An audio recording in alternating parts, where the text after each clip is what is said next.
السلام علیکم ورحمت الله وبرکاتو.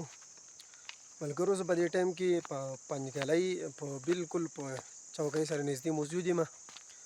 دا ډیره هوایي او اوچته علاقه ده، د اوږۍ نه اوچته. تاسو ته لاندې سیند هم په نظر باندې راځي. ډېر زیات زبردست او اوچت ځای دی. چکر له راغلی یم. دا ډېره ښایسته علاقه ده، تاسو ته په نظر باندې راځي.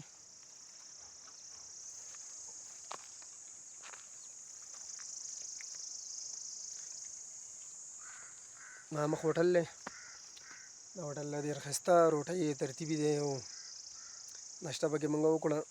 اوس ولاړ یو، انتظار کوو چې څنګه د کس سره به انشاءالله ګپ شپ لګو. پکې ډېر ښایسته علاقه ده.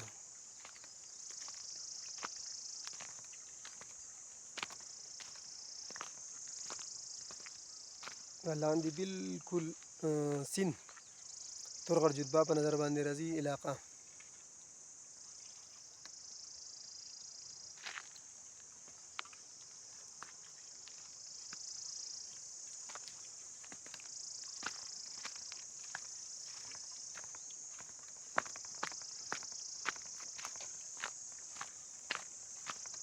زموږ هوټل والا سره ګپ لګو.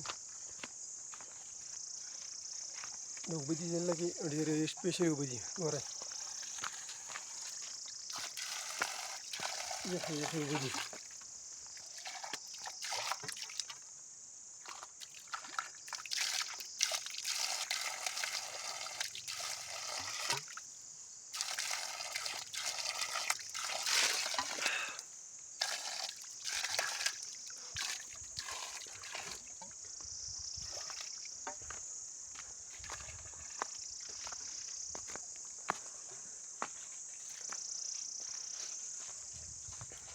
پنجګلۍ هوټل.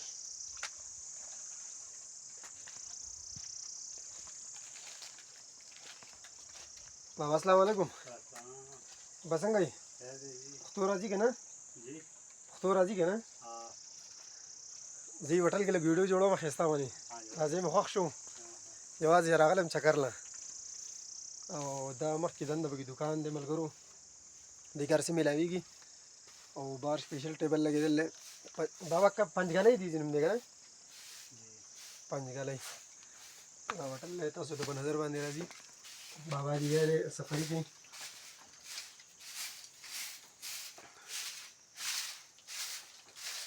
بابا چای خو تیاره نشته؟ چای بس راکړه یو کوپ وڅښم ستا سره. ډېر لرې نه راغلی یم یوازې. موږ خو هغه شنګلې نه رالو. تورغر جدبا نوم دې اورېدی؟ هغې ته مخامخ. ګرمۍ به ګرمه ده؟ ګرمۍ که نه؟ بس ګرمۍ پره ده. پر ټیبل له راوړو اوس کوي ستا سره سره مبارکه چای اوس کوي غریبانه موږ نه برکت والی چای. ملګرو بابا به انشاءالله ماله چای راوړي، ډېر ښایسته چای. پنجګلۍ هوټل مشهور انشاءالله. تاسو ته مخکې نور ځای هم ښیو. دا ډېر ښایسته علاقه ده.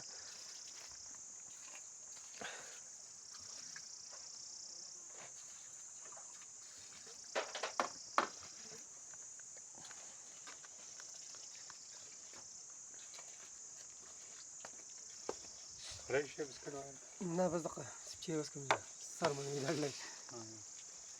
ماما تیري ته څومره لاړه ده؟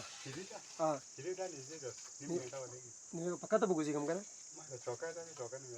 ها ها ها